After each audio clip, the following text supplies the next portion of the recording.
Welcome everyone. Glad to see you on my channel. Today I will tell you about an unusual story, an amazing story about companionship and love. I wish you a pleasant audience. Julia was born in the middle of the war. The little girl didn't understand a thing. Her mother hid her every now and then. She could sleep in a dresser drawer, in a trunk, just so no one would touch her. Maria and John lived in a small town where the war as such did not reach. He went to the front, and Mary had to go to the local factory to work. "Oh, girls, how hard," lamented the woman when it was already 12th hour of work. "Yes, it's not easy for us," echoed her friend, wiping sweat from her forehead. Sometimes they didn't even go home after their shift because they were sorry for their feet and shoes. They just settled down on their sweatshirts in a corner and dozed off. "There seems to be a war on, nothing to eat, and why are you so thrashed?" asked Maria Betty. "I don't know myself, I'm heavy. I guess I've got some disease," the girl said with a puff of breath. "She's pregnant," Lucy laughed. "No, John has been gone 3 months," she said, thinking about it. "I'm sure you'll have a baby," said Lucy. Her friend knew a lot about these things. She had 3 children herself. "If that's so, it's good, but it's hard. You can't imagine how." Maria got up. She had to go to the bathroom. She waddled outside like a duck. They tried to do everything they had to do. The machine was high, so high that they had to put boxes underneath to reach it. No one spared the girls and women. They had to fulfill the norms. "Ah, girls, it's starting," Maria shouted. They were in a dirty and cold workshop this time too. Now, Lucy was running somewhere. She opened all the doors on the way, but there was nothing and no one there. She did this until she found a table that was more or less clean. "Thank you," was grateful to her girl. "You're welcome. Come back later for coupons for baby food," she told her just as strictly. All went to work further, and Maria needed to go home. But how to get there, she did not know. Lucy came to the rescue again. "You lie here for a while, and we will finish now, and by night, we will take you home," she said. The girl knew that the local watchman, old Jack, had a horse, and they would take it from him. "All right," Maria nodded. Betty went to get the coupons. Lucy made arrangements with Jack, and then, late in the afternoon, almost at night, they went to see Maria off. She lived in a nice house. Her parents still lived here. They'd gone to the country just before the war, and Maria had never heard from them again. "Oh, bruh." Betty shivered as they entered. There was wood in the yard, but not much. "That's all right. We'll float it tonight and keep it going," Lucy said. They did everything as it should be done. They heated water to wash first the baby and then the mother. "And where will she sleep?" "With you. You'll run her over, won't you?" "Nothing, I'll think of something." She smilingly looked at her daughter. When the friends left and Maria stayed in the house with her daughter, she took her in her arms and began to sing lullaby songs that her mother used to sing to her. "Everything will be all right," the girl said. She believed that the war would end. Maria looked that the firewood was burning out. She had to throw some more. She was afraid that from the bed the girl might fall, so she pulled out the drawer of the dresser and put her there. From then on, the girl had a sleeping place there. At the factory, they helped to put Julia in a nursery. How hard it was for Maria to part with her favorite little girl. The kindergarten was at the factory. She could visit her occasionally. But how can it be? Because no aunt will not replace the child's own mother, she lamented. "What can you do? It's just the way things are now." Lucy looked at her. So they continued to work. It was hard, but everyone tolerated it. Time passed. 3 years after John left home, he hadn't written a single letter. But lo and behold, Maria saw the mailman at the window. Her heart jumped. She looked at Julia, who was babbling something, thinking that things would soon get better. Maria ran out onto the porch. She could tell by the look on the mailman's face that nothing good was coming. No, she sat down. It was a funeral. or rather a message that her husband was missing. At that time, almost every house had lost a husband, a son, a brother, so fate had reached her. "Maria, let's go to work." Lucy came to her. She saw that her friend was depressed. She had to cheer her up, to do something. The situation was getting better. The factory continued to work. There was food. Maria received coupons for children's food. "Listen, Julia, you have such a smart," said friends, Maria, when they came to visit her. "Yes, she is somehow on her own. The teacher helps." Maria agreed with them. When the radio reported about the victory, there was no limit to the joy. Everyone hugged and kissed, missing only those who never returned from the battlefield. "Don't be sad, Maria. Now the men will be back. We'll find you a father for Julia," Betty told her. Although she had lost no one during the war, and there was no one, she was also suffering and waiting for her love. Cities did not rebuild quickly. Although the war did not come to the town where Maria lived, but still, everything was in a miserable state. The factory blossomed before our eyes. The administrative building began to be repaired. The shops were also being renovated. "Girls, come to us tomorrow. Julia will go to the first grade." Maria called her friends to visit. "Oh, you won't believe it. I'd like to gather my own," said Lucy. "I'll be there," winked Betty at the girl. "Why are you so mysterious?" "I don't understand." "Yesterday at the Gathouse met a young man," she laughed, embarrassed. "Really?" And silent as a fish, work stopped for a while. If before, almost all women and girls made blanks for shells and other parts, now they've been transferred to the sewing shop. Of course, many stayed, but most of them were now sewing. "Nothing is clear yet," Betty blushed. "Will you bring to get acquainted?" Maria asked. And not only, the girl looked back so that no one could hear them. "He has a friend," said he would take him with him. "Oh, that's it, Maria, you're married." Lucy laughed loudly. "That's enough." She turned away and went on with her work. She sewed and thought about how she would present the man to Julia, what she would say to her.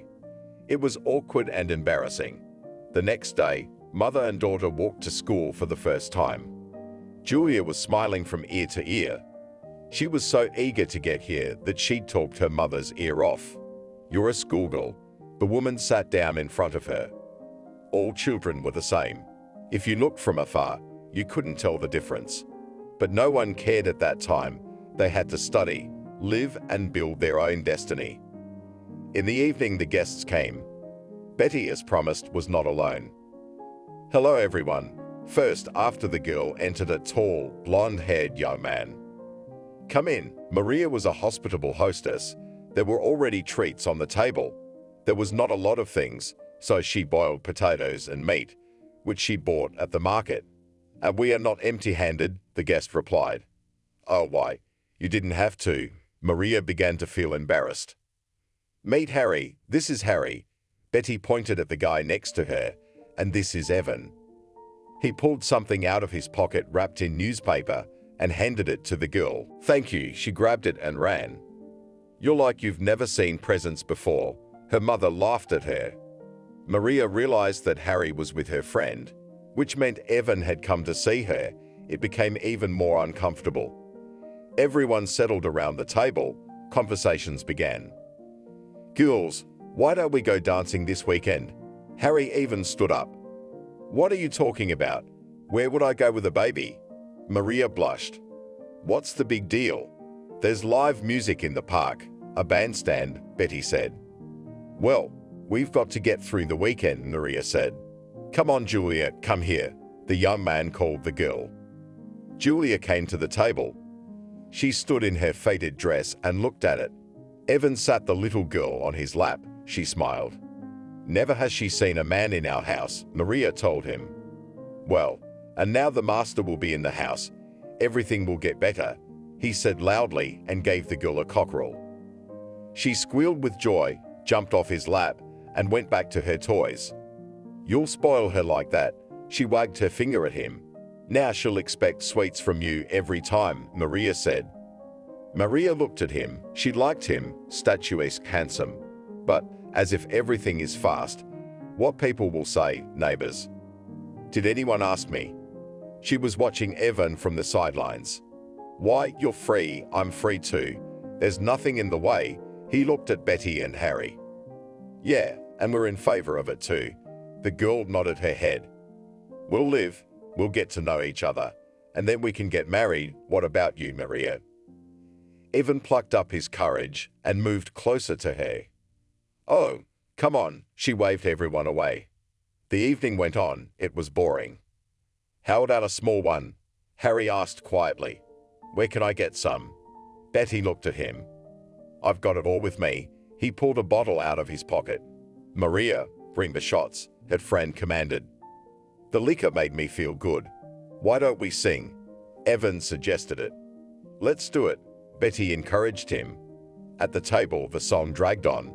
Julia sat in the corner, licked the cockerel, and plugged her ears. It was unpleasant for her. The talk went on and on. After the pouring, the revelations began. Betty looked at Vazia so much that it was obvious to the naked eye that it was love. They parted late when it was dark outside. Don't forget about the dance, Evan reminded Maria as they stood at the gate. I'll forget with you. She was embarrassed in front of him. I'll be there, he promised and followed the others. The woman returned home. First she cleared the table, then she unmade the bed and lay down. Mommy, can I come over? Her daughter asked her. Of course, threw back the blanket. Julia climbed under Maria's warm side, snuggled against her. Tell a story, the girl asked. And her mother began to tell her about a little girl who grew into a flower. So they fell asleep. Maria didn't even have time to think about Evan. In the morning, Julia took her briefcase. Her mother walked her a little and ran to work. She was very surprised when she met Evan on the way.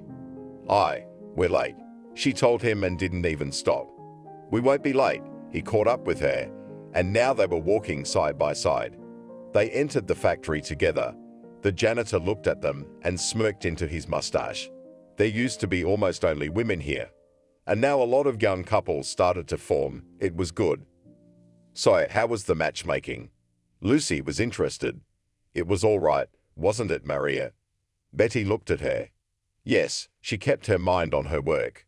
I saw your fiancé today, her friend laughed. What do you think of him? Maria stopped work. He's a good-looking man, Lucy mocked him. Are you coming to the dance with us this weekend? Betty came up to her. Oh, you there solve your amorous affairs, and I do not have time for it, sighed the woman. All right, Maria, and I will go. The girl went back to work. Julia, I'll leave Julia at your place, shyly, but asked Maria. Of course, what a conversation. After that, everyone was silent and continued sewing.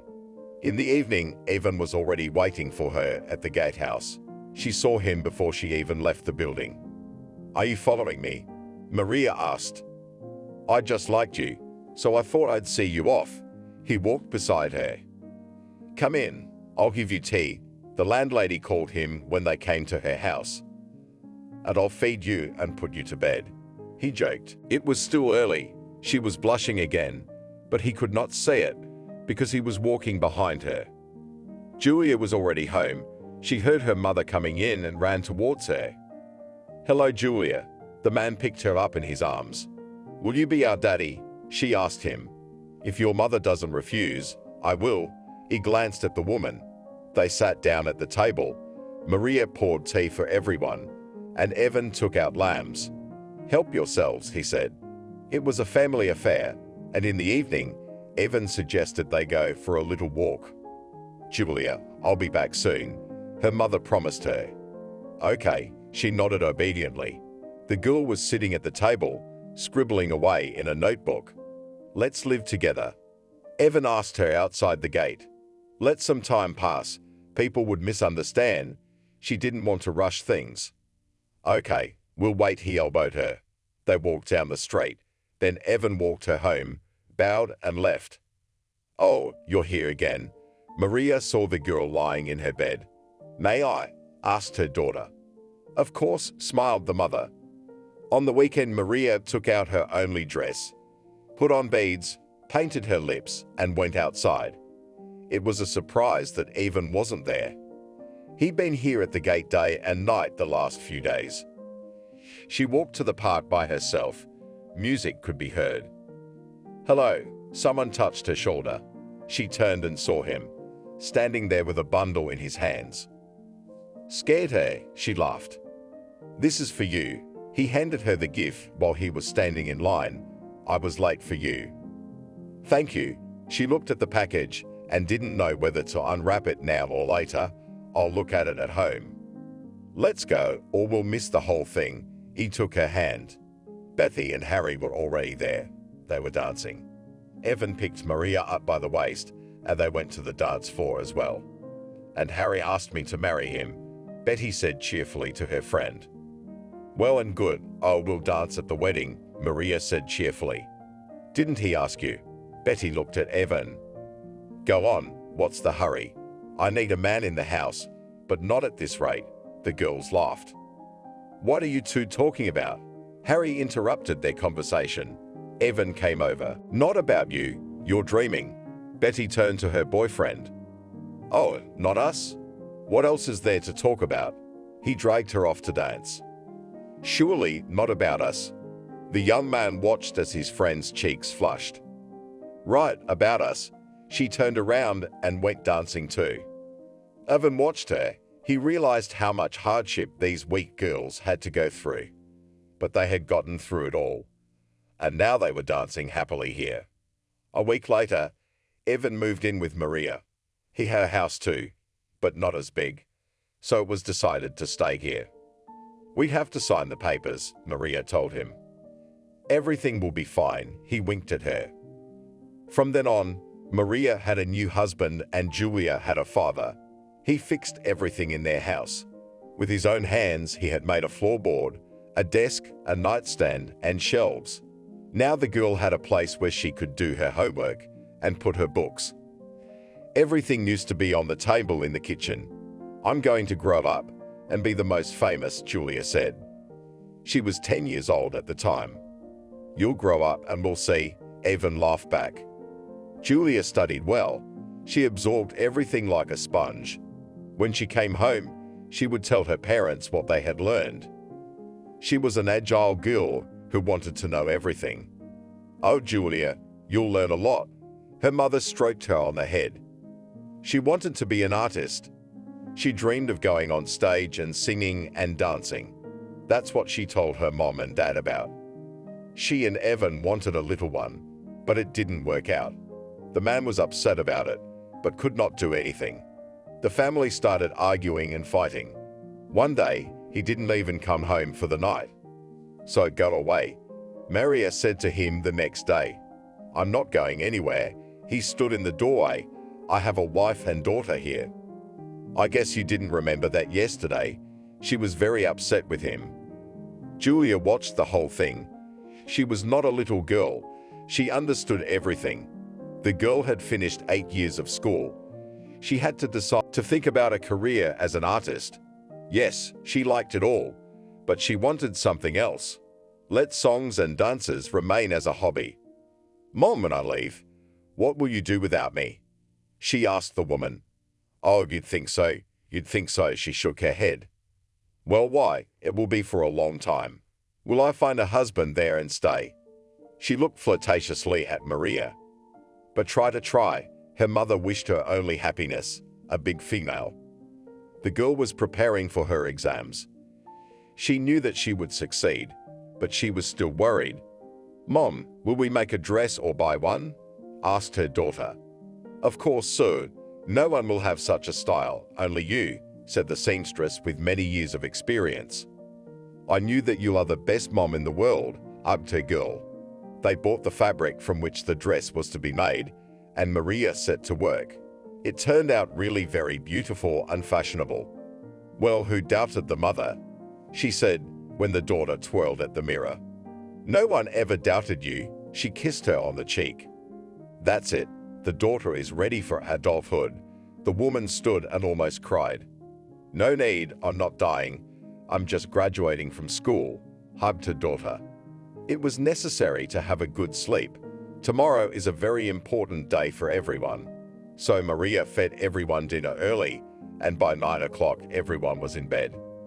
Julia, congratulations on your graduation. The principal handed her the certificate. Thank you. She was happy and knew exactly what she was going to do next. Are you sure? Her father and mother stood over her as she packed her things. Sure. Julia was applying to an institute that was in a big city. Come on, do not break wood there. Do not bring in the hem, first study, and then everything else, her mother admonished her. Mom, I'm a big girl, and I understand what is good and bad. Julia did not want to offend her mother, but these admonitions irritated her. The ticket was already bought. She came to the station, sat on the train, waved to her mother, and went to her adult life. There were no problems with enrollment, because the girl had been preparing for it for a very long time. Dormitory was provided, so there were no problems with housing. Hello, girls. She entered the room where she was going to live for several years. Are you going to live with us too? They smiled back. Yes. If you don't mind, she stopped near the door and looked to see which bed would get her. My name is Maddie, one of the girls told her, and pointed to a bed where she could put her things. And I'm Julia. She began to sort through her bags. Oh, how many delicious things you brought. The girls looked at the jars of different sizes. Yes, my mom put on the road. She's like that. Julia put everything under the table so that later you can get and eat. The girls were unpacking their things. They wanted the room to be cozy and comfortable. One was hanging curtains, the other was laying mats. Where do you cook? Julia looked at Maddie. In the kitchen, she laughed. The school started. Everything was normal, just like at school. Julia became an activist in the group. She liked everything. She wanted to participate in everything. Her teachers praised and loved her because she did well in her studies and in everything else. Hills, let's go to the dance. The guys who studied at the same institute said to them. No dancing, we have fun here. Julia smiled back at them. Shall we get acquainted? One of them asked her. Why should I get to know you? I know you are Anthony from the parallel group, she told him. How do you know me? He didn't understand. And how not to know you? At every meeting they talk about you. Julia wagged her finger at him. Oh, you're the one everyone praises, he remembered. Why is it that if a person is eager to study and does everything well, he can be insulted for that? She didn't understand. Okay, sorry, he tilted his head. No, you explain it to me. She stood in front of him. Everyone is talking about you. In the dorm you're watching everyone, in the institute you're watching everyone. You can't get away from you, the guy began to explain. So, and nowhere, if everyone did everything right, and I would not interfere anywhere, she answered him. So, you're not going to the dance? He asked for the last time. Yes, I am, she posed. Julia thought that if they say that about her, then she can show that not only at school can behave properly. Let's go, he wouldn't back down. Girls, let's go to the dance, shall we? She looked into her room. Julia, you've never been out, have you? They were surprised. But tonight I will, she said firmly. The whole bunch of them rolled out into the street. There was no need to go far, because the city garden was opposite their dormitory. Shall we dance? Anthony came up to her. I don't dance with people like you. She turned away from him. She wanted him to persuade her. What are you doing? He was still standing next to her. And nothing, you won't insult. She stood proudly with her back to him like that. Fine, stay here by yourself. He went to the guys. Julia stood there for a few more seconds with her back turned, wondering if he would stand his ground or come over again. But Anthony was proud too. Now he was standing there talking to his friends. Julia was so taken with this young man that she couldn't help but think of him. Why had he left then? Why hadn't he insisted she dance with him? She always got her way and people gave into it. This one just turned around and walked away and didn't even look in her direction. The dance was over and the girls left for the dorm. "Julia, why are you so sad?" Maddie came up to her. "Say, do you know Anthony from the parallel group?" she asked her. "Of course. We went dancing with them recently," smiled Maddie. "Say, how can you be like that?" Julia couldn't find words. "Like what?" Her roommate didn't understand. "Like what? Like what? Like this?" The girl jumped off her bed and left the room. "Are you out of your mind?" Maddie said after her. And in Julia's mind, there was only one thing. She wanted only one thing now, to get Anthony's attention, and then to tell him what she thought. But how to do it? To approach him herself, pride did not allow, and he would hardly come to her again. It turned out that Julia's whole group was going camping. As long as the days were sunny, they had to get everything done. "Julia, are you coming?" Maddie ran in, out of breath. "Sure, I'm packed." She pointed to her backpack. "Now I'll leave something too." The girl was in a hurry. The bus wouldn't wait. They had to get to the woods, and then they'd be on their own. It was not their first hike, so the girls really wanted to get there, because it was so much fun. The guys sang songs around the campfire, the girls cooked.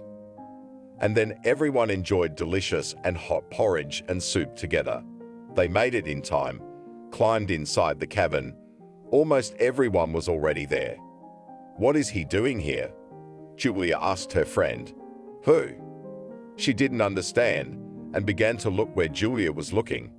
"Anthony," she made big eyes. Anthony, you don't need him," the girl said. "They invited everyone. He must have volunteered." Okay, why are you so angry?" Julia thought it was better to sit down and calm down, so as not to attract attention. They set off, and were there in an hour and a half. "Wow, we've come a long way this time," Zoika said. "It's okay, it's even more interesting." Julia started to get off the bus. They reached the place where they had to set up camp quickly. They began to do their own things. "Is there a river nearby?" one of the girls asked. "You can probably hear it babbling." Maddie pointed in the direction. "Don't go in there, it's a swift current," Anthony shouted. "Yeah, like you know everything around here," Julia said under her breath. "What are you whispering?" her neighbor asked her. "Just talking to myself," she laughed. After everything was ready, the boys scattered, some to see if there were mushrooms or not. Others gathered branches for the fire, and others just admired the beauty of the forest. "Shall we go to the river?" Julia called her friend. "Let's go. But you remember it's dangerous out there." Maddie glared at her. "Yeah, very dangerous," she smiled slyly. "Don't say that you decided to swim. It's cold outside, and I won't save you. If anything," the girl warned her friend. "Do not carp." Julia made her way forward through the bushes. In front of them opened such a beauty that even took the breath away. "Zoika, look how beautiful it is here." Julia squeezed her eyes shut. "Let's go to the water." They began to descend. Of course, Julia wasn't going to swim, and she didn't have a swimsuit with her. But fate is unpredictable. Her foot slipped on a rock, and she went tumbling down. "Julia!" echoed across the river, shouted Maddie. She plunged into the water, and the current picked her up and carried her. "Help me!" she screamed once. Maddie saw Anthony running toward them with great strides over all the obstacles. He was not frightened and dived in. A couple minutes later, he was dragging Julia out of the water. "Were you following us?" she coughed. "No thanks to her, but she's being rude. I told you it was dangerous, but no, let's go anyway." He turned and went upstairs. "Oh my God, you're soaking wet." Maddie sat down next to her friend. "I'm refreshed," she laughed. She looked back at where the guy had just gone. "Why did you do that to him? What did he do to you?" Maddie asked her. "I don't know, not yet, I repent. But when I do, I get so angry," the girl confessed honestly. They went. Now, the gym teacher came up to them. He was a chaperone on this trip. It will hurt a little. She waited for some kind of click, but when it became incredibly painful, she realized that everything was in place. because afterwards it became immediately easy. In the evening, as everyone expected, there was a bonfire and songs around it, and the next day, it was necessary to pack for the return trip. "It's a pity there's so little time," Maddie said. "Yes, we didn't even get to enjoy the romance to the fullest," her friend agreed. "I think you've had enough of that," she laughed. They loaded into the bus again. After a rich vacation in nature, everyone fell asleep quickly. The girl stood on her floor near the window and thought, "What are you thinking about?" She heard his voice from behind. She would have recognized him out of 1,000. "Anthony, hello." She turned around. "I wanted to talk to you, but I didn't know how to approach." "Speak. Here I am, standing in front of you," the guy answered her simply. "Look, I'm sorry for the antics that pushed you away," she said. It was very hard for her to do it. "Forget it. I didn't even pay attention. It's no big deal." He looked around at the girls running down the hall. "You know, I wanted to offer you to study together, to make you better in your studies. I didn't know what excuse Julia could find to be with him." "Why, we could," Anthony shrugged. He wasn't averse to making friends with Julia himself. "We'll meet tomorrow at the library," she said, though she hadn't expected him to agree so quickly. The library, he muttered and walked down the hall. They began to study, and Anthony was getting good at it. He was capable. "Why, in class, are you pretending?" She couldn't understand why he knew everything here and not in class. "Why, you just explain things so well." He looked her in the eye. "Why are you looking at me like that?" Julia was embarrassed. "Friendship." He held out his hand. Good. For some reason, Julia didn't hold a grudge against him at that moment. They began to meet often in that very library. She helped him write term papers and essays. He amused her. They went to the movies, but they were not dating yet. They had already finished their 3rd year of study. They had become friends. They couldn't be separated by water. That day they went to a movie. There was a comedy, and the guy invited the girl. Afterwards, they went out, reminisced, and discussed the moments of the movie. "You know, you're beautiful," the guy said to her. "What are you talking about?" She laughed gleefully. "The truth." He walked over to her and pressed her against the wall. "Anthony, let go." She started to pull away. "I won't let go. I'll hold you like this for the rest of your life." His face was very close. "Fool, you're hurting me." She was still trying to pull away. Me too, just here." He pointed to where his heart was. "What?" She froze and looked at him. Though he kissed her and immediately let her go, thinking he was about to run away. But Julia stood and looked at the young man. "What did you just do?" She even stomped her foot. "I love you. We've been friends for 2 years, and you don't realize it." He didn't turn around. He stood against the wall. "I love you," she laughed. "Julia, we're 2 fools." He hugged her. "You're the fool for not admitting it sooner." "I couldn't. I'm a girl." She rolled her eyes. They had already returned to the dorm as a couple. "Maddie, Anthony, and I aren't friends anymore," Julia whispered to her friend at night. "What do you mean? You were always together." She even sat up in bed. "He confessed today that he loves me." Julia blushed. She could feel it. The room was dark. "Well, friend, I congratulate you." Maddie lay back down. "I congratulate myself," closed her eyes and smiled at the girl. After that day, the young people did not part. Anthony spent the whole day in the girls' room. Or they'd go out after couples and kiss. It got to the point where the superintendent called them in. "Julia, what's going on?" She looked at her sternly. "I've always had confidence in you." "Nothing." The girl was very embarrassed to be sitting here. "Is there love between you two?" She pointed at her and Anthony. "Yes," nodded Julia. "Stop showing it to the whole dormitory. You are adults, apply, get married. I will give you a separate room," she concluded. "Why?" The young man wanted to say something, but Julia stepped on his foot so painfully that he squeezed his eyes shut. The couple left the office, both silent. "Why did you step on my foot so painfully?" he asked and wrinkled his nose. "What did you want to say to her?" The girl was indignant. "Not to her, but to you," he clarified. "Me?" She turned to him. "Yes, why don't we really apply? It's only a year away from the end of school, so we'll do everything together." He really wanted to do that. "Okay, we just have to go to my parents first," she thought. I agree. Anthony had been to Julia's house before, so it was nothing new to him. "Now, on the weekend, and let's do it." They went room by room. Maria waited for her daughter always. She missed her so much that everything was falling apart. "And we're here to visit you." Anthony and Julia entered the house. "Oh my God, my daughter." Her mom hugged her. "Where's Dad?" she asked. "I don't know, he's out again," the woman began to mutter. She seated the guests at the table, poured tea, took out cookies and candy. "We didn't come for nothing," Anthony said, smiling. "You say, Maria," although she instructed her daughter that first study and then everything else, but she wanted her and Anthony to be together. "Anthony proposed to me," Julia blurted out. "That's news." Evan appeared in the doorway. "What's the big deal?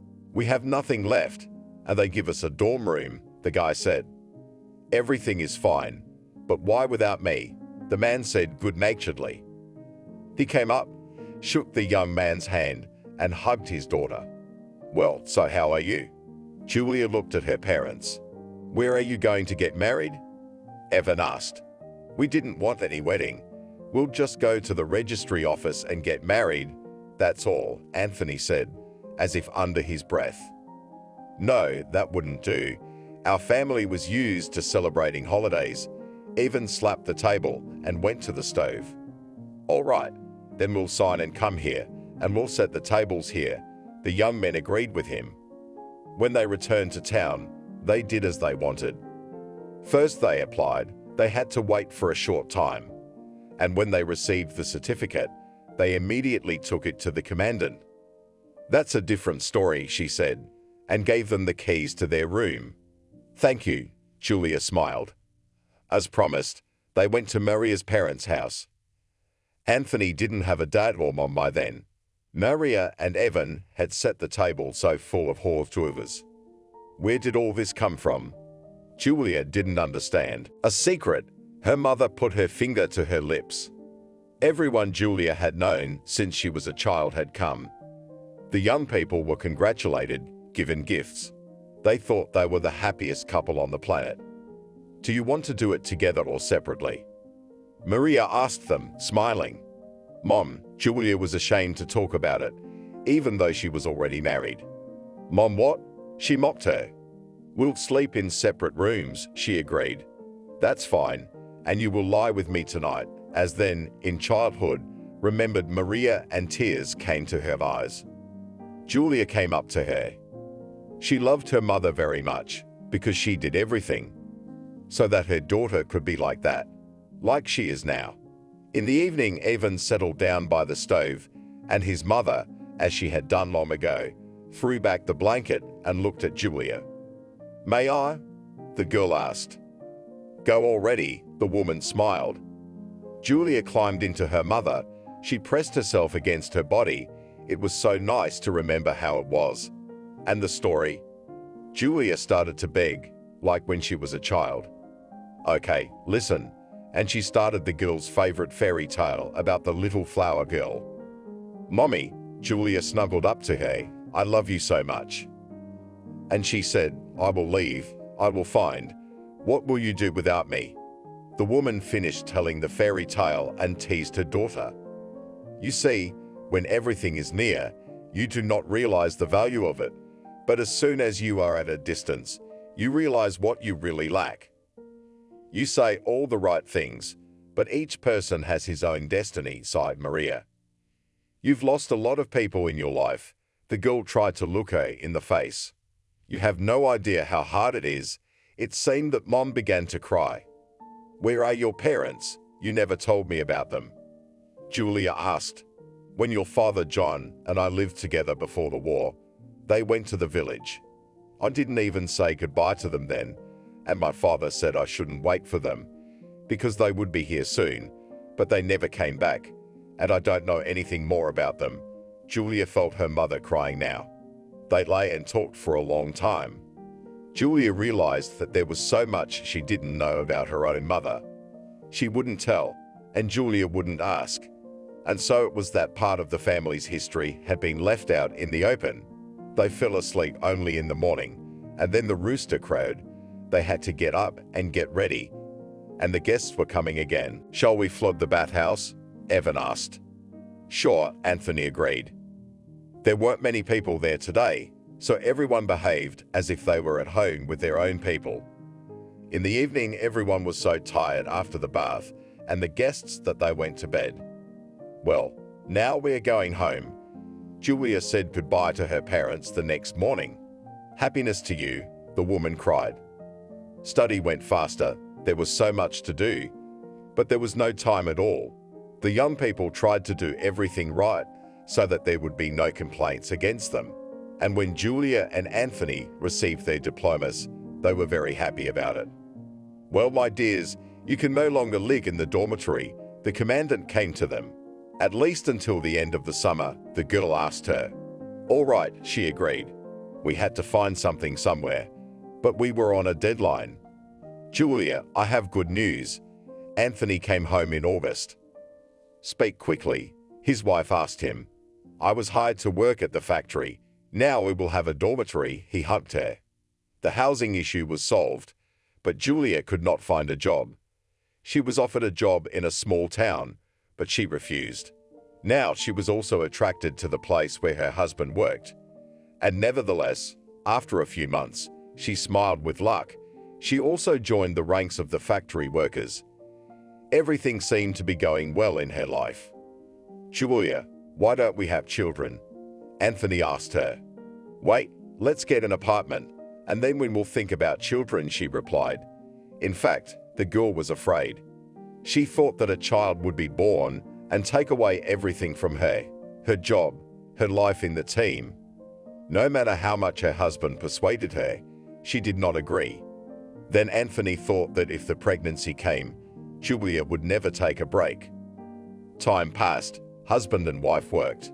After a few years, they got their long-awaited apartment. Oh, Julia woke up in the morning. "What?" Anthony jumped up. Now she jumped up and ran somewhere. But when Anthony heard the distinctive sounds, he lay down and relaxed. It was about time. "Are you pregnant?" he asked his wife when she came back. "I don't know. I guess," she sat on the bed, pale. "Go to the doctor today," the husband insisted. "Okay, don't talk so loud. I have a headache," she asked him. Julia excused herself from work and sat in the hallway in front of the doctor's door after lunch. She was almost 30 years old. It seemed time to give birth, but she was afraid. "Come in," appeared to be the third time the nurse had invited her in, but Julia didn't hear it. She came in, sat down in front of the doctor. "Why are you so late?" the first time. He looked at her chart. "Doctor, do an examination, and that's it," she asked him. Everything was confirmed. Julia was indeed pregnant. This news in the evening pleased her husband very much. "Now we will have a real family, and then we will make a second one," he hugged Julia. "This would be born, and he is already thinking about the second," she grinned. "If you give birth, nothing will happen to you." He almost danced around the apartment. Strangely enough, the pregnancy went very easily. Julia did everything she'd done before. She thought she'd be lying down. When it was necessary to go on maternity leave, did not want to leave anything and no one, she cried crocodile tears. It was like she had a premonition she wasn't coming back here. Anthony continued to work, and Julia was preparing for the most important day of her life. She kept checking her bag to see if she had forgotten anything, reading books about pregnancy and childbirth. She even decided to go to her mom's to ask her how it was going. "Julia, come in. Why did you go so far away?" Her mother was afraid for her health. "Nothing. There's still so much time ahead," she said. "No traveling. Stay with us. You'll give birth here. Her mother was worried. Everything will be fine, but I'll go to my husband to give birth. The daughter stood her ground. Mom, tell me, how does it hurt? Julia asked me at dinner tonight. Oh, you know how I gave birth to you. She sat across from me and smiled. I was a baby then. I don't remember much, my daughter admitted. What's there to remember? On the factory table, covered by a curtain, Lucy and Bethy were helping, Maria said. Yes, it must have been hard, Julia sighed. Why are you sighing? Is it bad? Her mother jumped up. No, I'm fine. I'm just worried. She sipped some water and sat back down. So, we're not making anything up. You're staying with us, period. Her mother was adamant. But a couple of days later, Anthony showed up for his wife. He asked a friend, who had a car, to go together to pick up Julia. You see, Mom, how I am loved. Now we are waiting for you to visit. She said goodbye to her parents, and she and her husband drove home. As the time approached, the excitement grew stronger and stronger, and 2 weeks before her due date, Julia was admitted to the hospital. What did the doctor say? Anthony was worried. At home, while she was telling her husband, she realized that she couldn't sit alone. She had all kinds of thoughts in her head. She got so nervous, she passed out. Turns out it was the pressure. That's it. I'm here for the long haul, she smiled. As long as the baby's okay, Anthony said. And Julia stayed in the hospital. She followed all the doctor's orders, mostly IVs and pills. Now, as she lay in the room with several other women who had already had babies, they talked a lot. Did it hurt to give birth? She asked them. It's different for everyone, answered the most experienced one. For some reason, I'm so afraid of this day, Julia said. Don't be afraid of anything. Listen to the midwife and to everything she tells you, the woman said. Yes, I've read about that too, Julia nodded. During the night, a pregnant woman became ill, screaming and squirming on the bed. What's wrong with her? The girl woke up from the screams. It has begun, answered the one she had talked to during the day. We need to call a doctor. Julia got up and went out into the hallway. The nurses came running in at once, taking the woman to the delivery room. God, how much is she screaming? Does it really hurt that much? Julia stood by the door. She couldn't sleep. Imagine that the pelvic bones have to move apart for the baby to come out, her roommate told her. Oh, I can't wait for that day to come, I can't. I think about it every hour, she said. The next day, she saw the same woman who had been sick during the night. She was sitting quietly in the dining room eating breakfast. Where's your baby? She asked her. They took it away. They will bring it soon for feeding, she answered. And now you are not in pain? Julia asked her. It hurts only when everything happens, and now it's over, the woman said calmly. After that, Julia calmed down a little. Now she really saw the situation from the outside and began to set herself up for a positive moment. You do not think that everyone has this quickly, said her neighbor in the ward. Why? The girl didn't understand. One will be brought in, a couple of hours, and the child is already with her, and the other 8 hours of labor, not intimidating, but warmed the woman. A week passed after she was admitted to the hospital. In the evening, Julia's lower abdomen began to pull. She looked at her roommate in horror. It's starting, she said. Julia didn't wait and went straight to the nurse. She was given an enema and taken to the prenatal ward. Whatever she did that night, there was a pain that words cannot describe. But Julia didn't scream. Yes, she moaned, but she didn't want anyone to hear her. She didn't want to scare anyone, like the laboring woman in her room. In fact, she watched and listened to everything the doctor told her. At one point, it hurt so much that she thought she was going to pass out, and then it went away. Congratulations, you have a boy, the woman told her. Julia cried. She realized that she had been more afraid of this day than she had actually been. The baby's cries echoed throughout the room, and it couldn't help but make her happy. Already in the morning outside the maternity ward was Anthony. He was just not jumping for joy. First of all, a firstborn, and secondly, a son. He asked his wife to show his son, but on the second floor there was nothing to see but a blanket. "Congratulations and love," he shouted to Julia, and she stood looking at him and smiling. It was happiness for her too. She realized that she had been afraid and thought about it for nothing. Everything had gone just fine. But now she had a lump of happiness in her arms that she had created herself. Julia and Sam were quickly discharged from the hospital. At home, everything was ready. Anthony had done his best. He had bought balloons, inflated them, and now they were lying on the floor in the apartment. He bought a crib, which was also covered with beautiful vapors. In a vase were flowers for his beloved. He purposely did not take them to the maternity hospital so as not to wrinkle them. Not much time passed, and Julia realized that she was bored sitting at home. But since her son was small, she had nothing else to do. She wanted her mother to come over to her house to unwind by talking to her. "Mommy," she opened the door. Evan and Maria were standing on the doorstep. "We came to visit you to see our grandson. We brought some presents," the woman told her. "How I was waiting for you," she hugged the most dear people. "We had been planning to come for a long time, but we thought we would disturb you," Maria confessed. "What are you saying? You will never interfere with us?" Her daughter looked at her sternly.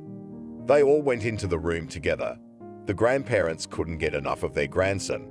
They took him in their arms, hummed and turned him over in different ways. Julia was even afraid at one point that they might drop him. "How long are you staying?" her daughter asked her. "We just got here and you're already asking," Evan laughed. "Come on, I'm just saying." Julia had changed. She's more serious, more responsible. She was like that before, but now she's more feminine. "Julia, if anything goes wrong, you can always count on us," her mother told her before she left. What could be wrong? She wondered. "I can see that you are bored. If you decide to go to work, be sure that you can leave the child with us." She didn't want him to be put in a nursery as young as she had given her daughter. "Okay, thanks, Mom." She kissed her and closed the door behind them. It was like the mother was looking at water. When Sam was 8 months old, Julia was going to go to work. But as it turned out, her position at the factory was downsized. "So, where do I go now?" she asked her boss. "Sit tight, be patient. Things might still get better," she said. "How will it get better? You have to take me." Julia insisted. "I told you there is no position. I can't fire other people." The woman began to talk to her in the same tone of voice. Julia was not that kind of person. She was not going to sit around and wait. She wrote her resignation letter, went back home, and waited for her husband. In her mind, a plan was brewing that would solve everything. "Anthony, I need to talk to you," she told him. "You're so serious," he marveled. When Sam fell asleep, they sat down in the kitchen. Julia poured tea. She seemed hesitant to start a conversation. "What's wrong?" Her husband was getting worried because he didn't know what to expect from this conversation. "I want to leave this town," she said. "What's wrong with this place?" "If they didn't hire you, then wait, you are still on maternity leave. They will hire you. They have no right to fire you," he said. "I wrote a letter of resignation myself," she admitted to him. "What? And where are you going to go?" He stood up and walked over to her. "Let's go back to my mom's place where I've always lived. I'll get a job at our factory there. I think they'll take you too," she told him. "Okay," he agreed right away. "Really, you agree? And I was afraid to start a conversation with you. I thought you would talk about your position, about your job."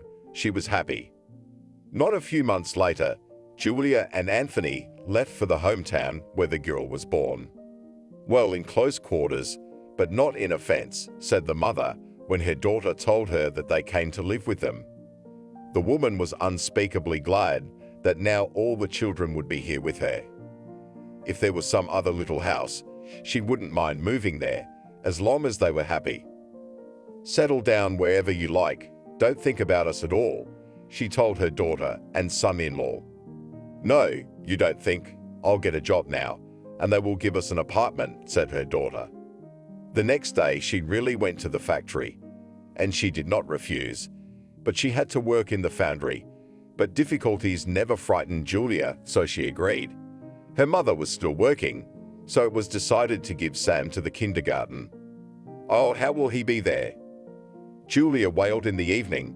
She hoped that her mother would sit with him. Well, agreed the mother, I'll talk at work. What about my pension? The very next day, Maria sat at the boss's office and told her how everything had turned out. Well, what are you, Maria? Did not work a little bit. The woman lamented. My grandson is dearer to me than all this. She circled the room. Okay, I won't keep you. I remember only good things. She signed her documents. Thank you very much. She stood up, bowed and walked away. The woman was released on early retirement, and now she sat with Sam, and Julia and Anthony went to work, as they wanted to, and back to the factory.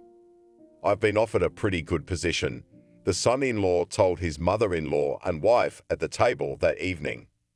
That's to be expected, Julia shrugged. Now you have to ask for an apartment. You're not a simple laborer, you'll get one. She was sure of what she was saying, so she said so. A year, a second year. Time flew quickly. At first, Anthony was embarrassed to ask his bosses for something, although Julia told him that they were entitled to an apartment. Living with his parents was already very hard. Not because anyone didn't like anyone, it was just cramped. So Anthony went. He talked to the boss, and he told him off for not coming earlier, and they were given a one-room apartment. What an evening. Everyone was happy with this news. And Julia had her own secrets. By now, Julia realized that she was pregnant for the second time. Now she was no longer worried. She was not afraid of anything. There were mom and dad, housing, kindergarten, so there were no bad thoughts. That day, she went to work as usual. Changed her clothes, took her desk. Julia, a colleague shouted to her. She wanted to ask her something. Yes, she looked back, and at that moment, she put her foot down awkwardly, and Julia started to fall. The woman struggled to hold on, realizing that she might hit the concrete floor. But it didn't help. She's going to kill herself. The one who had just called out to her ran up to her. Julia was lying on the floor of the shop, in a lot of pain. Sparks were still coming out of her eyes, and her stomach was tearing from the inside. You're bleeding, someone in the room said. An ambulance was called. Julia was taken away, and already in the hospital, she'd learned that she had lost the baby. She cried and didn't know how to go home. Why had she made such a mistake? Herself, no one to blame for it. Julia didn't understand how this could have happened. Even yesterday, everyone was enjoying life, it was good, and now there is nothing, or rather, no one. Enough, tears will not help the grief, her husband told her. Sam was running around. By now, he was already in kindergarten. Can I go before my mom? The woman raised her tearful eyes. Sure, why do you ask? He hugged her. Anthony was moving up the ladder. Now he was already in a very high position. Why don't you quit your job already if it's so hard for you? Anthony asked his wife. It had been 6 months since the incident, but she still couldn't calm down. No, it distracts me. Julia wasn't interested in anything. The most she paid attention to was her son and his studies. Okay, Anthony shrugged. Now he'd go to work and stay late into the evening. When he came back, his wife would throw tantrums. Does that make it easier for you to get through the hardships? He asked her. What hardships are you talking about? I feel bad. Samoy and I are waiting for you at home, and you were walking around in the middle of nowhere, she shouted. I see. He went to the kitchen. What do you understand? She followed him. Julia, exhale. Calm down, he said in a calm tone so as not to anger her even more. You lost a child too. Don't you feel bad now? She wasn't going to shut up. What am I supposed to do with all this? He didn't know. Somehow her husband was out again. He came very late, all dirty and drunk. Where? She wanted to ask a question and get hysterical again. But when she saw her husband's condition and his head was split open, she calmed down. It was the first time Julia had ever seen him like that. "What are you looking at?" "That's all," he said. "Where have you been?" She asked in a different tone of voice. Tears streamed from her eyes. She couldn't believe that this decent man she'd known for so long could do such a thing. But Anthony answered her nothing. He took off his coat and went to bed. In the morning, his wife didn't touch him. She tipped it around so Anthony wouldn't say anything. "And what are you sneaking around for?" He turned to the hallway where his wife was indeed sneaking around. "I'm sorry," she walked over to him. "What are you apologizing for?" He didn't understand. "And if you had killed yourself yesterday?" she cried. "It's okay though." He handed her a sandwich. "Yes, but I wouldn't have survived." She hugged her husband. For a while, the family settled down. Sam made his mother happy. He, like her, had done well in school, always helped his grandmother with the vegetable garden. He did everything at home too. Julia saw that he had a fondness for assembling various parts. She bought him a special constructor. The boy could take apart a radio and make a whole new toy out of its parts. Of course, it was not applicable anywhere, but it is also necessary to know how to do it. But when the son went to the 5th grade, the family again began something incomprehensible. "Where's Daddy?" he asked Julia. I don't know if it was an innocent question, but it made the woman so tense that she couldn't even breathe. "He didn't show up until this morning." "And what time is it?" Standing in the hallway was the wife. "I don't know," he hiccuped. "Look at you. You hold such a post, and you don't know what you're doing. Today was a day off. Everyone was at home." "What am I doing?" The man didn't understand. Now he could often stay late with ordinary factory workers just to avoid going home. There it was necessary to listen to the cries of his wife. "I'm going to my mom's." Julia began to pack. "Good riddance." He did not stop her. Those words came over the woman like a hurricane. She turned around and just stared at him. "You'll regret those words."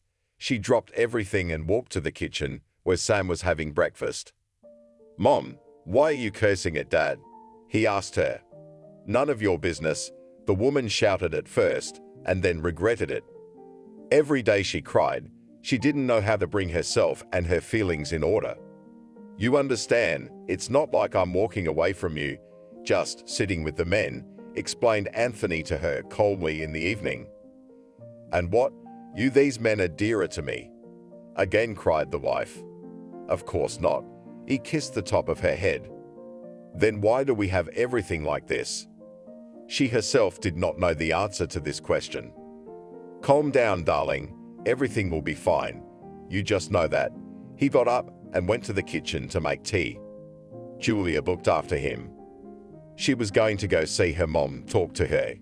"Hi." She walked into the house. "Why are you alone?"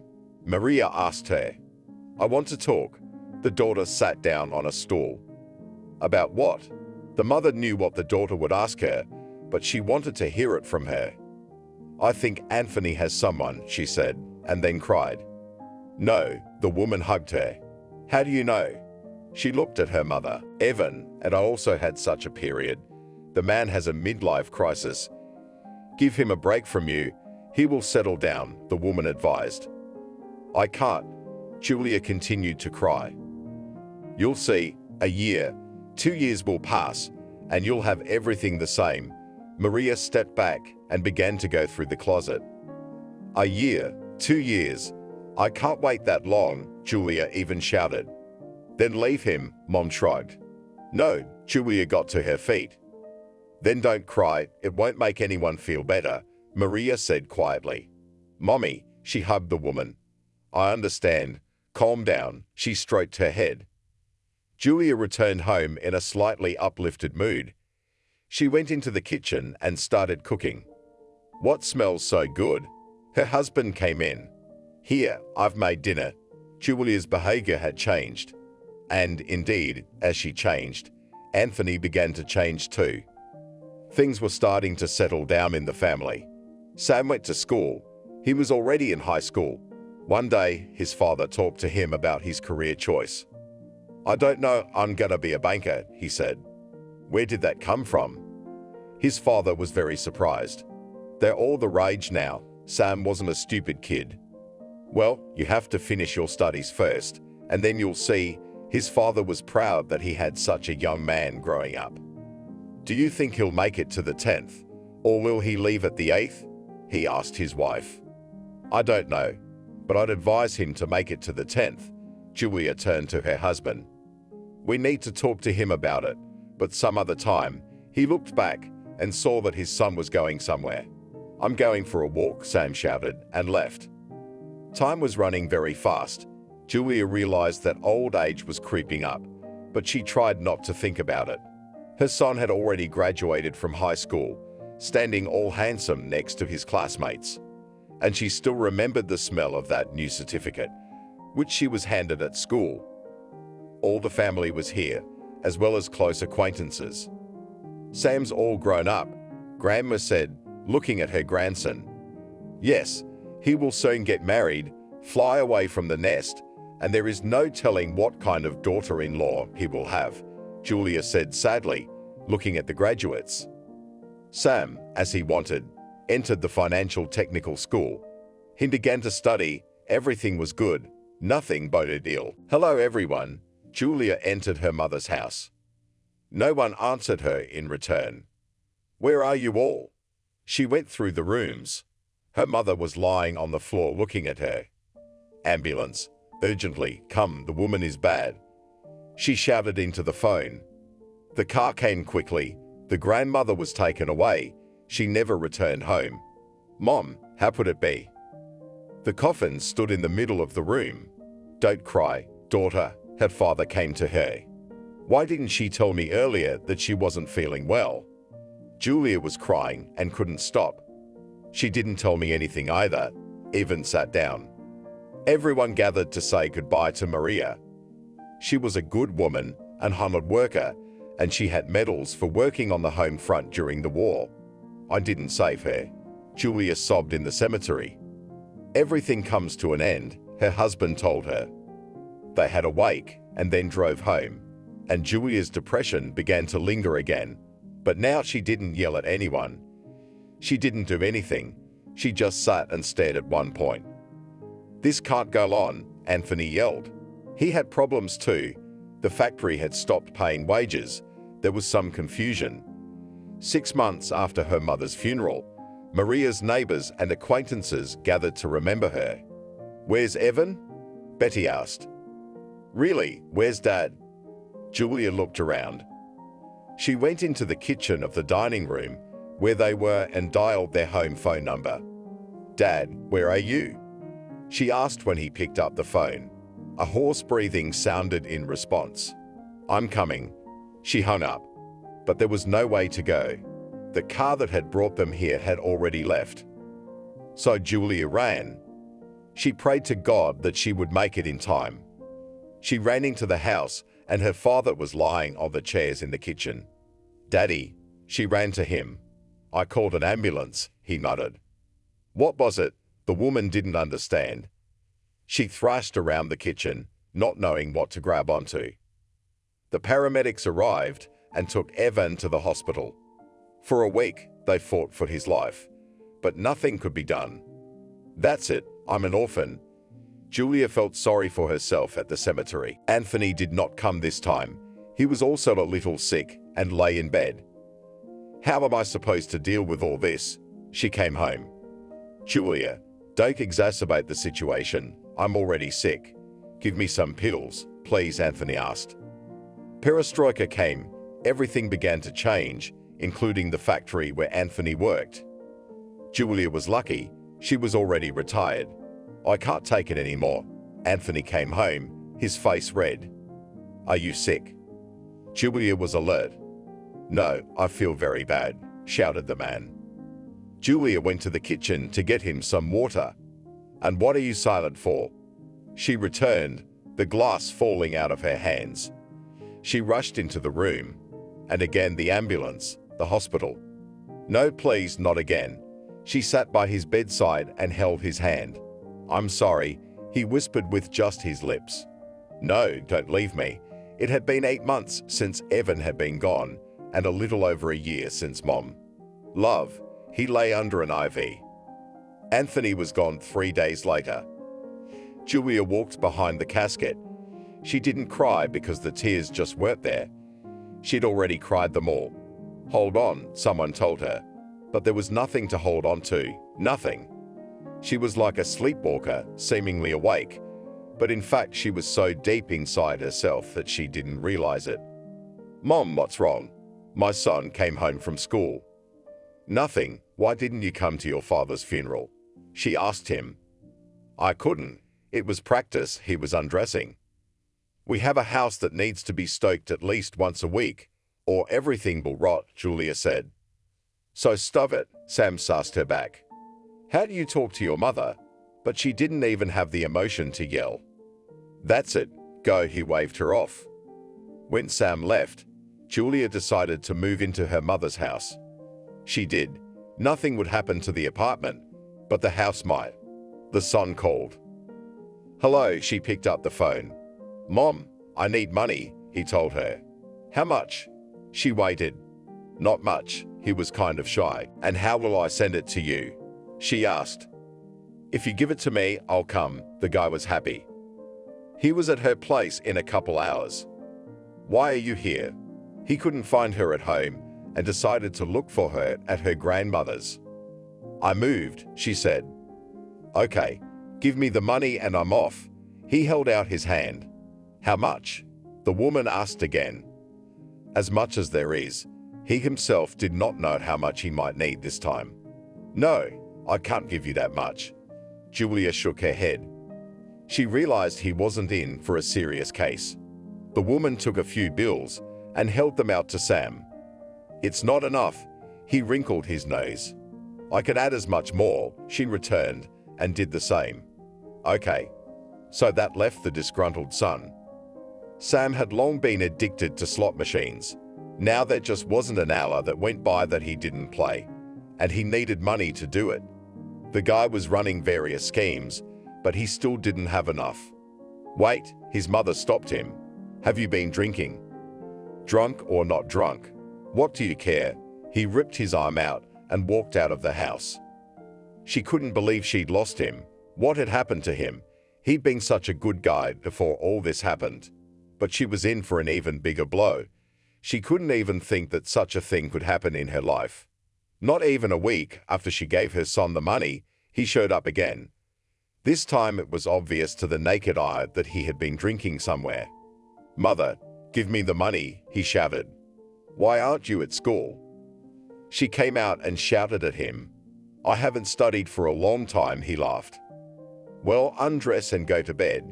She wanted to pull off his jacket, but the guy pushed the woman away.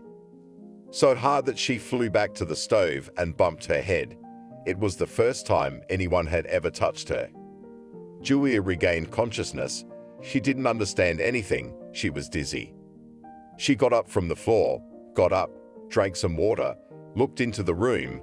Sam was lying on the couch sleeping in his clothes. She decided not to touch him yet, but come tomorrow, he would have to listen to her. Julia touched the back of her head. Everything hurt there. She went into the room and lay down too, having taken some pills beforehand. Why don't we have anything to eat in the house? Sam spoke very impertinently. First of all, good morning. Julia opened her eyes. Yeah, he was rummaging through the lockers. What are you looking for? Julia asked, thinking it was money. You got anything to drink? He turned to her. Sam, son, what happened to you? She went over to him. Don't touch me. He pulled her hands away like it wasn't her son at all. What's going on? She put her hand over her mouth and cried. Give me a drink. He stood over her. Over there, she pointed her finger at the cellar. Oh wow, Sam went down there. Even liked to experiment. He brewed moonshine with everything he could get his hands on, and also made various liquors and tinctures. So Julia knew there was something in the cellar. Get out. His mother called him back when almost an hour of time had passed. No one answered her. She peeked in. The boy was just sleeping there already, apparently having had too much to drink. Julia gathered herself and went outside. She didn't understand at all what was going on in her life and more. When she came back, she saw that there were a lot of splinters on the floor. She looked into the cellar. There was no one there and a good part of the alcohol too. And the shards must have taken the appetizer too. Julia sat down on a chair and cried. It seemed to her that tears were the norm of her life, though they were no longer. The woman knew that there was a club for veterans or pensioners in the local DK. She decided that she would go there because she was bored alone. So she did. There were many acquaintances there, and they all did various things together. They sang, sewed, knitted, painted. They even had art exhibits. You know, Julia, we have one more job to do, Caroline once told her. Yes, what was it? She wanted to know. We take care of stray dogs, her friend told her. I love dogs, the woman smiled. Then tomorrow take some treats for him, and we'll go there, Carolina asked her. I will? Julia's mood even lifted. The dogs were adorable. There were many of them, all in the same territory. One day, a boss offered us his garden, and we didn't refuse. We made a fence with our own hands. We have men, she showed her class. What a wonderful idea, she smiled. Come on, don't be afraid. Caroline led her by the hand. I'm not afraid. Julia stepped over the threshold. This is Barbos, this is Sharik, and this is Mukhtar. The woman began to list the names of the dogs. Julia saw one that was sitting apart from everyone. She felt so sorry for her that she went straight to her. Why are you sitting here alone, little one? She sat down beside the dog. She is deaf, Caroline told her. I see. Why is she sitting here so quietly? The woman stroked and stroked her. The dog felt the affection and began to pet the woman. Do you want to take her home? Suggested her friend. Oh, I'm not ready for such feats yet. Julia smiled modestly. They were returning home, and it was calm in their hearts. Julia did not expect anything good from this life. Ma hi, just she opened the gate and heard her son's voice. It had been a whole year since she'd last seen him. Scared her, she jumped up. What's so scary? He smiled. Julia noticed his mouth was missing a couple teeth. Sam, how long do we have to wait here? A woman's voice came from behind the house. A woman, Julia couldn't even tell how old she was. She looked like she had a lot of age on her face. Hello, Julia said sternly. Oh, hello. Her son's friend was hugging. Sam, keep your companion quiet. The woman stepped back. And we're coming to live with you, he grumbled. Come on in, she opened the door. Everyone went inside. Why are you so unfriendly? The son looked at his mother's back. Explain to me, who is that? She pointed her finger at the woman. My future wife, he said. I was wondering, wife, how old are you? Julia asked. 40, she replied almost proudly. And him? The mother pointed at her son. That's for you to know, she laughed. Selena, stop it, Sam stopped her. And what? You're going to sit here and drink, and I'm going to hump you? Julia asked both of them. What's the big deal? Sam's changed a lot since then. Nothing, that's not gonna happen, the woman shouted. And we're not asking you if it will or not. He got up and walked towards the cellar. Stop, she asked her son. And if you don't? He didn't turn around and kept walking. Then I'll stop you myself, she motioned to him. Try it, he laughed. Julia stopped. She remembered the last time he'd pushed her away. She didn't want to take any more chances. Times had been hard in the country, and here, it was like everything was fine. Except for that companion her son had brought, Celine. Why are the dishes dirty again? Julia came back from the cultural center and told Selena. Take it and wash it. She sat at the table and didn't even look at her. How dare you talk to me like that? The woman was indignant. Stop yelling at my fiancé. Sam entered the kitchen. Fiancai, Julia smirked. She put up with all the antics of that girl and her son. They've been living with her for 2 years, and it was only getting worse. If you don't get out of here now, I'm going to have to take action, Julia threatens Selena. That can only be decided by Sam, the latter said. Let's see who decides. Julia couldn't take it anymore.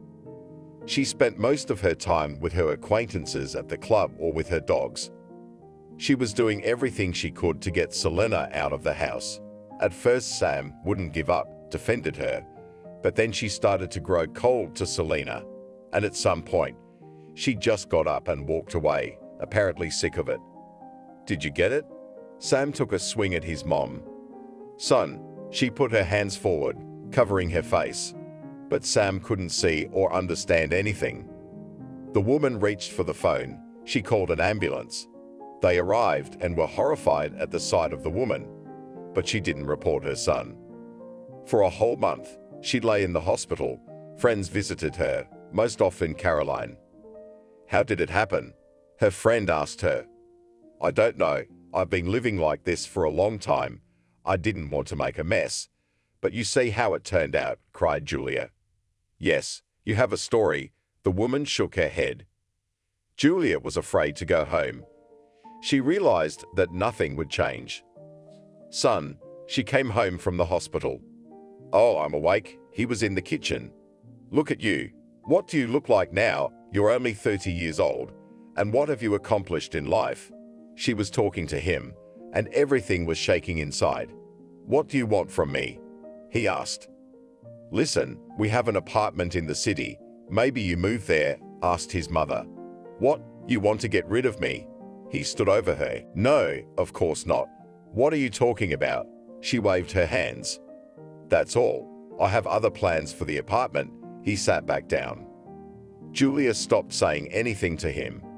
She could see her son going downhill, but there was nothing she could do about it. He continued to drink and gamble. Of course, he took money for everything from his mother. She tolerated and kept quiet because there was nothing she could do. Julia started to get a lot of pain, mostly in her head. She felt all kinds of pressure. She could feel the weather, and she felt sick all the time. Julia, do you want to go to the dogs? Caroline came to see her. Hello, who are you? She told her. What are you? Friend. It's me, Carolina, surprised the guest. Ah, Carolina. They were standing in the yard of Julie's house. Didn't you recognize me? The woman asked. No, of course I recognized her. Julia waved her off. She really did realize now. Who was in front of her? Often Julia would go out to get groceries at the store and then not realize what city she was in or where she was. Then she would get to a bus stop and sit there until someone she knew found her. Her son didn't care about any of this. He acted like a pig, telling everyone that he was moving his mother back to the apartment where he would feel better with her. Caroline defended Julia. She's here with her friends and her dogs, she told Sam. Your dogs aren't going anywhere. He wouldn't let her in the house. They moved. There were few acquaintances in that neighborhood.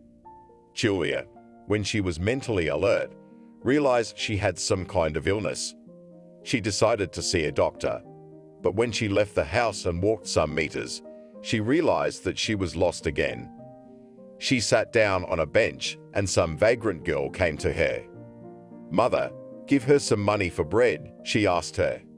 It's all at home. I wish I knew where I live. She was sitting in her own yard, but she didn't realize it. Oh, you're not feeling well at all. The woman got up and walked away from her. Sam stood at the window. He saw it all. This time he felt sorry for his mom, went out into the yard and took her home. So she also resisted that she would not go anywhere with a stranger. Hello. He came with his mother to the hospital.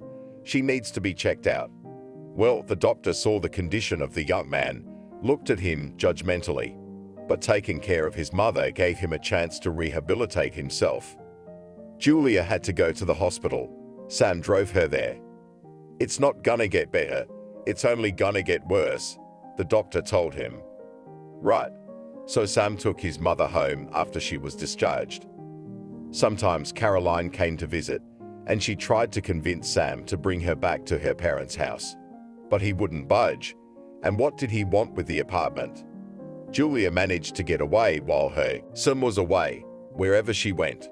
Once she spent a couple nights with vagrants, but by some miracle, they always brought her back, or she remembered where she lived.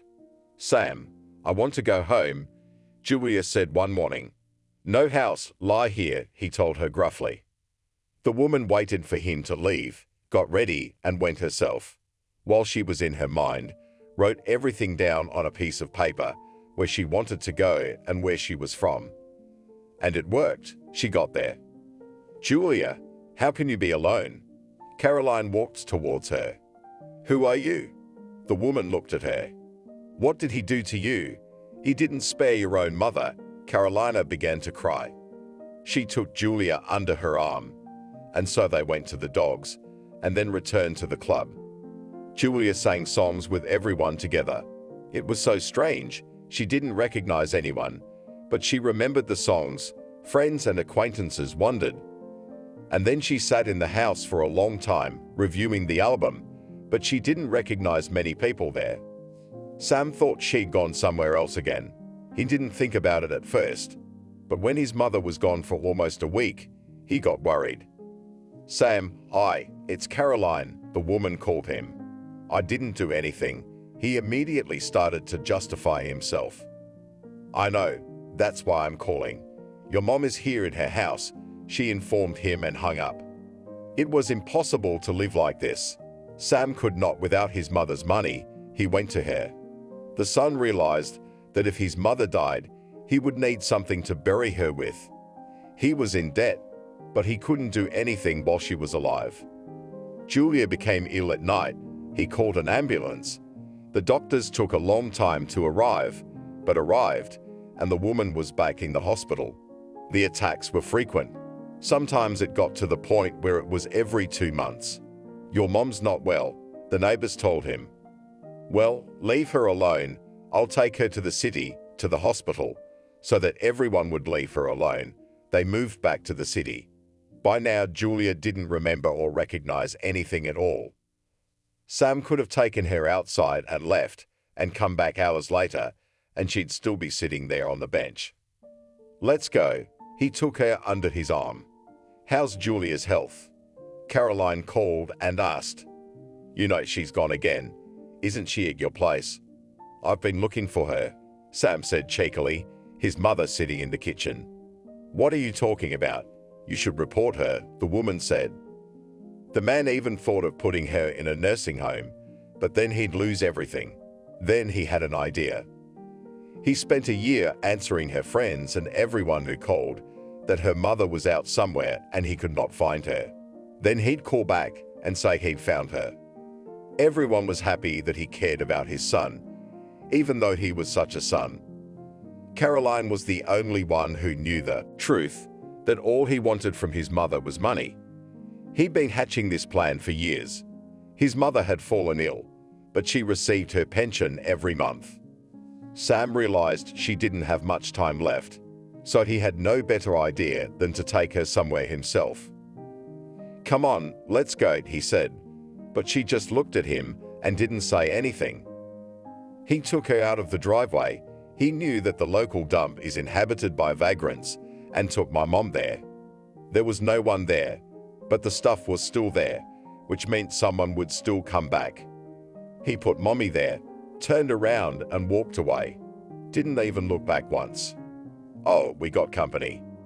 2 men and a woman are back. Where'd she come from?" One of them asked. He was shaking so much he was going in different directions. "I don't know. She must have come by herself. You see her sitting there, dazed," said the woman. They searched Julia's pockets and found some bills and coins. "Come on, Grandma, let's go." The tramp lifted her up. They went to the heating main, where they spent the night. "Why did you take it with you?" Her companion asked her. "What if someone loses it and we say we found it in a garbage dump?" "Who are you?" Julia asked them. "Look, she can also talk," laughed the woman. Caroline? Grandma looked at her questioningly. Do you want me to be Carolina? She pulled some food out of the bags. Should we take her to the hospital? The one who was shaking asked. Yeah, we'll be admitted there. The woman shook her head. Where to then? They were all drunk, so their heads weren't working very well. Caroline called Sam, but he didn't answer, disappeared altogether, in an unknown direction. She went to his apartment, went inside, but she couldn't find anyone. The woman was very worried about her friend. Look, she's not well. One of the vagrants pointed his finger at Julia, but the woman couldn't answer him. He called an ambulance. They came and took the body away. When they took her to the morgue, the doctor who admitted her recognized her. I got a call about this woman. I think her name is Julia, he said. She didn't have any documents on her, the young man said. I'll be right back. The man went up to the office. He was looking for a piece of paper with Carolina's phone number written on it, and he found it. Carolina, hello. He began the conversation. Good evening, she was excited. Julia, I think you were looking for her, he asked. Yes, has something come to light? The woman became even more agitated. Come, the doctor said. She didn't think for a minute, dropped everything and went where she was invited. The woman ran into the lobby of the hospital, and the doctor who had called her the other day was waiting for her. Hello, it's me, I called you. She ran up to him and couldn't catch her breath. Yes, I already realized that from the look of you, he told her and pointed to the exit. They walked into the morgue building.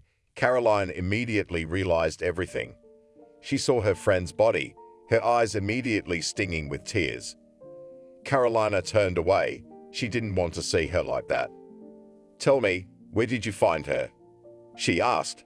I've been both at home and in the apartment. She was nowhere to be found. You wouldn't believe me if I told you, he looked at her sadly. Tell me, I can believe everything already. Caroline knew Sam could do as he saw fit. She was found by a man near the garbage cans. She was already dead, the doctor muttered and lowered his eyes to the ground. Oh my God, the woman clutched her head. I knew it would come to this. Do you know something? We should report it then, he told her. No, it's all useless. She shook her head in the negative, because she assumed who did it and why. Why? The doctor asked and fell silent. He seemed to realize what was the reason for this whole circus. Yes, I see you guessed it. Julia hadn't been feeling well lately. She didn't understand anything and didn't know where she was, nor did she recognize anyone. So she would leave the house and just get lost in the street. Well, if acquaintances saw her, they would bring her back home. But if none of them were around, she stayed on the street, the woman said and said. She had a son, didn't she? The doctor clarified. Yes, she did. But who was he, did you see? The woman asked dismissively. Of course I saw. He was the one who'd brought his mother to me, the man told her. Of course, I can't prove anything, but I think he's the one who brought her to this state. She put her whole life into him, and he just threw her in the trash, Caroline said. Will you take care of her body? The doctor asked. Of course, as soon as you tell me, I'll come and get her. I live where her parents used to live. I'll bury her with them. At least now she will be at ease near her relatives. She cried and could not calm down. There is no need to be upset. Go home, rest, and we will notify you. He even slightly embraced her. The woman went home. She wanted so much to go to the House of Culture, where they all gathered together. But it was already late today, so she decided to postpone everything for tomorrow. The next day, Caroline told everyone what had happened. Everyone was shocked. Preparations began for Julia's dignified burial. She was brought in, not brought into the house. The farewell was held in the House of Culture. Now wait, said a friend, as if she remembered something. While the body was still inside the building, she tried to make it. The woman got out of there and ran to Julia's house. She wanted to take the icon she had been walking around with lately and put it with her. Caroline ran up to the gate, pushed it open, but it wouldn't budge. She didn't realize anything. The house was locked from the inside. The woman started pounding on the window, but no one opened it. "Sam, open up or I'll break the windows," she shouted. At that moment, a man's shaggy head appeared in the window, nodding at her, saying, "What do you want?" "Open up," I said. She wasn't going to back down. There was a creak of the bolt, and the door opened. At the same moment, Caroline attacked Sam. "Look what you did to your mother. You threw her in the dumpster, and there she died. What is she, a dog? Dogs are better than dogs." The woman started yelling. "Why are you snapping at me?" "I don't know where she went. I couldn't find her." He started to justify himself. "Where were you looking for her? Where were you?" "I was looking for you. I had to. I found her. But well, my mother still has the apartment and the house. It should all go to me. I need to do the documents." He said. It was clear that last night he had not just spent the evening. "What a scoundrel you are. You killed your mother just for the inheritance," she told him with indignation. "What do you know?" He wanted to insult her, but Caroline was not his mother. She could answer him. The woman packed up, and they drove off. "Hello." The woman entered the office. "I'm here to bring a numbskull who wants to inherit from his mother." Everyone in this town knew the young man because he was the only one here. Yes, Caroline, come in," he answered her. The woman was not surprised at all because she used to work at the school. Many people knew her. They sat down on chairs on opposite sides of the table. The young man leafed through some papers, then smiled and took out a folder with Julia's name written on it. "Are you ready to hear the will?" the notary said, and looked at Sam. "What will?" He couldn't understand. "The ordinary one your mother left," the notary told him. "My mother left a will." Sam couldn't believe it. She was so pious. She wouldn't do that. "Well, that's what you think. But I had her years ago, and all the papers are intact," the lawyer showed him. The woman had warned him then that there might be a case like this. Sam's eyes went wide. What kind of will was there to talk about? His mother hadn't been herself for so many years. He'd kept her with him on purpose so she couldn't go out, sign or write anything. And here it was, when she had time, and where he let it slip out of his sight. So, the young man began to read out. Julia had bequeathed her apartment in the city to a dog shelter. They can sell it and use the money to make things even better for the dogs. And here's the house she's giving to the Veterans Club, so they can set up a base where everyone can meet. That can't be right. Caroline clutched her head and smiled. She looked angrily at Sam. "And what? There's not a word about me in there." "How did you all hear?" "No." He turned the paper to the man. "Fuck you. It's all your fault." He flicked the papers that were lying on the table. Then he kicked the chair where no one was sitting. "I don't need to smash the furniture here," the man behind the desk told him. "Fuck you." The man couldn't catch his breath. "And don't be so nervous," the notary told him. "Fuck off. I'll burn this house down so no one else can have it." Sam shouted one last time. "He won't burn it down," the woman reassured the lawyer. She sat coldly and smiled as if she knew Julia had planned it that way. "Were you aware of the will?" the young man asked her.